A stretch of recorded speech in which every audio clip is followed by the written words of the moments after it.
Κοιτάξτε, είμαστε όλοι υπόλογοι σε αυτό. Να πω το εξής.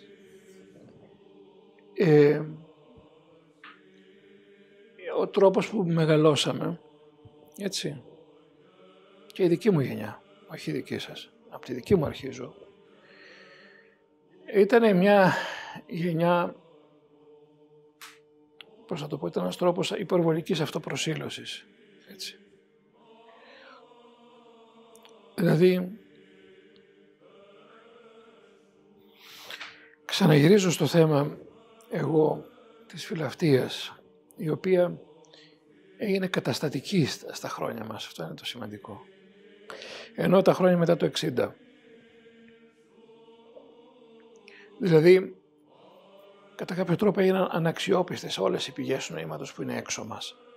Μην ξεχνάτε ότι ο ναρκισσισμός είναι ένας τρόπος σχέσης, είναι ενδοβολή των σχέσεων, δεν είναι ανυπαρξίας. Αυτός ο τρόπος να κατανοούμε την παράδοση με κριτήρια που δεν είναι δικά της. Να ερμηνεύουμε την παράδοση à la carte, επίσης. À la carte σημαίνει κατά προτίμηση. Αυτό το πράγμα είναι το χαρακτηριστικό μιας εποχής μετά το Δεύτερο Παγκόσμιο Πόλεμο, η οποία σιγά πέρασε. Θεωρώ ότι η δική μου γενιά ήταν η πρώτη που μολύνθηκε. Έτσι.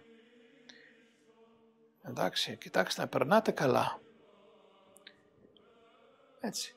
Παλιά λέγανε οι γονείς στα παιδιά να περνάτε καλά. Οι δικοί μου οι γονείς ήταν σε πλήρη αντίφαση, όπως όλοι οι γονείς της εποχής, οι δικοί μου, για μένα.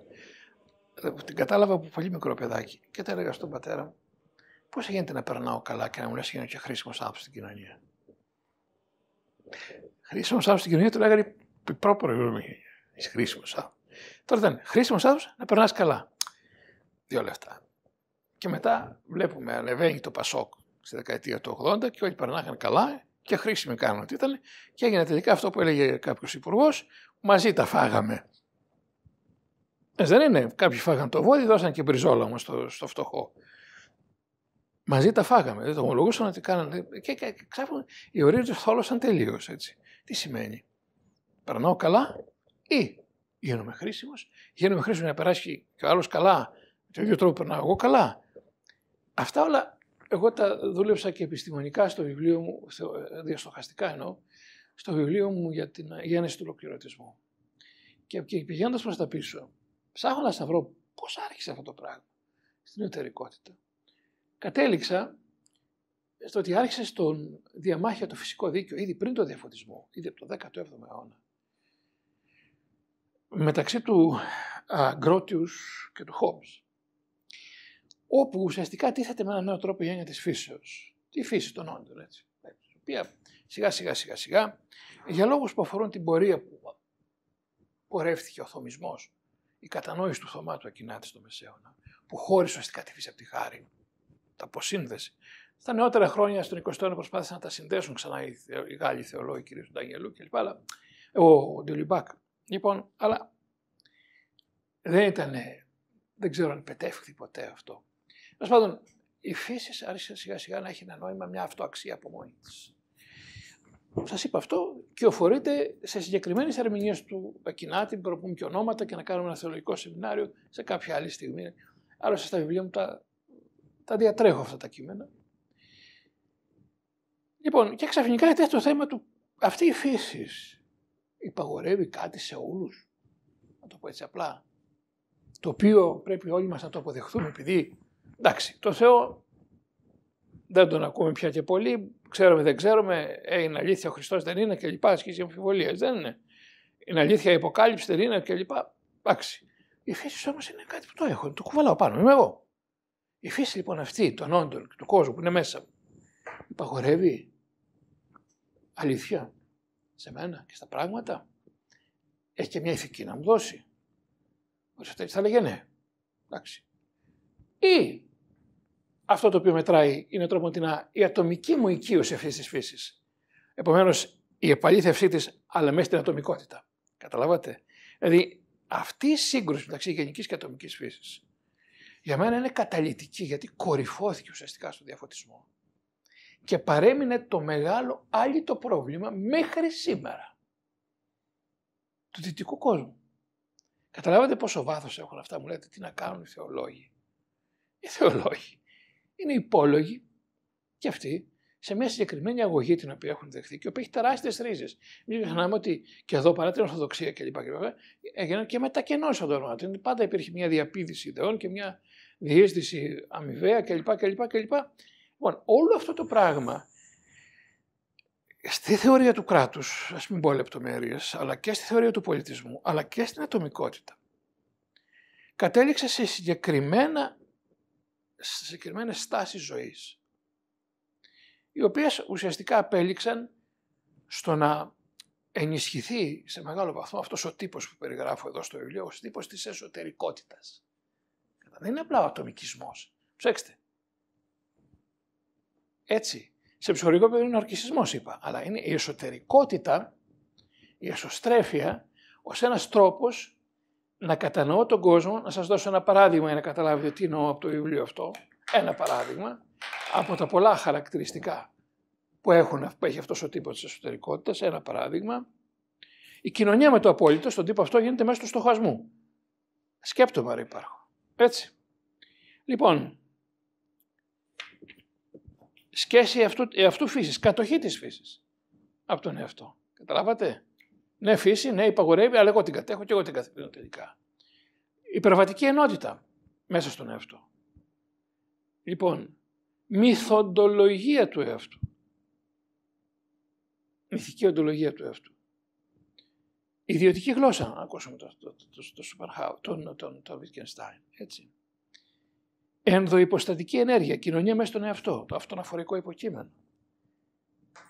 Αυτό λέω ότι είναι πολύ βαθύτερα τα πράγματα. Το αυτοαναφορικό αυτό υποκείμενο λοιπόν, που γίνεται θεολόγος, τι σόι θεολόγος θα γίνει. Αυτό είναι το ερώτημα. Δεν είναι να κατηγορείς τον τάδε το δίνα. Είναι ότι είμαστε όλοι σε αυτό το τεράστιο καζάνι. Και τίθεται το ερώτημα, πόσο θα επιτρέψουμε στην Ορθόδοξη Θεολογία να μας διαλύσει και να μας ξαναφτιάξει, στη χάρη του Θεού δηλαδή. Να κάνει επαναστάσεις μέσα μας και να μας κάνει εκτεθειμένα, ηλίθια όντα. Κατά τη ορολογία του Ντοστογεύσκη, πανηλίθια όντα. Εγώ έγραψα τελευταία ένα κείμενο που θα βγει τώρα για τον Μητροπολίτη Κεφαληνίας στο Γεράσιμο. Αυτός ήταν ένας Άγιος. Έκανα την πρόλογο στο βιβλίο που θα βγάλουν οι φίλοι του. Θα βγει τώρα, από εβδομάδα σε εβδομάδα βγαίνει. Διαβάστε αυτό το πρόλογο. Έχει τίτλο «Αδιανόητες ιστορίες αγάπης». Έτσι. Και μιλάω για την έντονη φιλοξενία και η ερωτική κατάπληξη του Γερασίμου. Λοιπόν, εκεί διαβάζω τη ζωή του Γεράσιμου με βάση τον ηλίθιο του Ντοστογεύσκη. Ήταν ηλίθιος. Τον ήξερα προσωπικά, είχαμε σχέση, φίλοι ήμασταν. Από λαϊκό. Κι εγώ λαϊκός. Δείτε τον πρόλογο, σας παρακαλώ πολύ. Και δείτε και αυτά που λένε οι άλλοι μέσα βέβαια, τα οποία αντανακλούν. Όλη την ίδια εμπειρία είχαμε. Ποια εμπειρία. Μια ηλίθεια εντός εισαγωγικών δωρεάν ύπαρξης. Η οποία δεν ήθελε τίποτα από εσένα. Η οποία στεκόταν και γινόταν υποδοχές των προβλημάτων σου. Η οποία έστρωνε ένα χαλί της καρδιάς του και πατάριζαν και το λέρωνες κιόλας. Που δεν είχε καμιά καριέρα. Που πήγε στο Βελιγράδι με την ανθρωπιστική βοήθεια της Μητρόπολης του ως παπάς και όταν πήγε να φύγει στο αεροδρόμιο είδα κάποιον ξυπόλυτο μες στο κρύο, του έδωσε τα παπούτσια του και γύρισε ξυπόλυτο στην Ελλάδα. Που έκλαιγε για τη δυστυχία ενός τραβεστή ένα απόγευμα μπροστά. Τα θυμάμαι και συγκλονίζομαι. Καταλάβατε. Το θέμα είναι λοιπόν το αυτονοφορικό υποκείμενο. Μπορεί να γίνει Γεράσιμος. Από εκεί θα αρχίσει και η θεολογία η πραγματική. Μπορούμε να γίνουμε τόσο ηλίθιοι όσο πρέπει.